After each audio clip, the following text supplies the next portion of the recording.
In a world where myth and legend collide, one elf stands eternal. This is Glorfindel vs. Episode 1. Glorfindel, the golden-haired champion of the Noldor, reborn by the Valar after falling in combat against a Balrog during the fall of Gondolin. Few in Middle-earth rival his valor, and fewer still return from death to fight again. Achilles, son of Thetis, invulnerable save for one fated spot.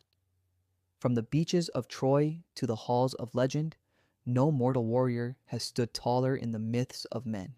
Let's break them down across 5 battle-forged categories: combat skill, strength and endurance, speed and agility, special abilities, and equipment and weapons. Glorfindel was one of the great captains of the elves, a warrior whose deeds were sung in both the First and Third Ages.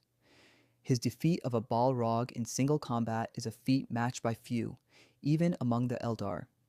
Achilles was trained by the centaur Chiron and became the most feared warrior of the Trojan War. He bested Hector, prince of Troy, and led Greek forces with unmatched ferocity. Glorfindel, having passed through death and been returned by the Valar, is no longer bound by the weariness of the flesh. His endurance is that of one purified and strengthened beyond normal elven limits. Achilles, born of a goddess and a mortal, possessed near superhuman strength. He could fight for hours unrelenting, withstanding blows and dealing death with ease.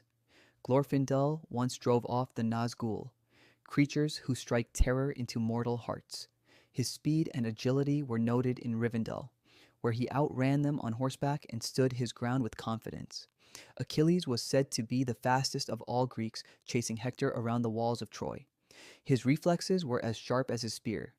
Glorfindel bears a light from Valinor itself. He is a being who, even in the Third Age, radiated fear to the Nazgul, beings of darkness. Few could stand before his presence unshaken. Achilles' body was invulnerable, save for one weakness. It made him fearless, yet ultimately mortal. While Tolkien does not describe Glorfindel's exact weapons, we know he fought a Balrog in single combat and bore arms worthy of the Noldor, likely an elven longsword crafted in Gondolin or Valinor. Achilles carried a shield forged by Hephaestus himself and wielded a spear said to be unbreakable.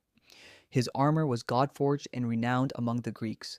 One is a warrior reborn from flame who faced the shadow and returned.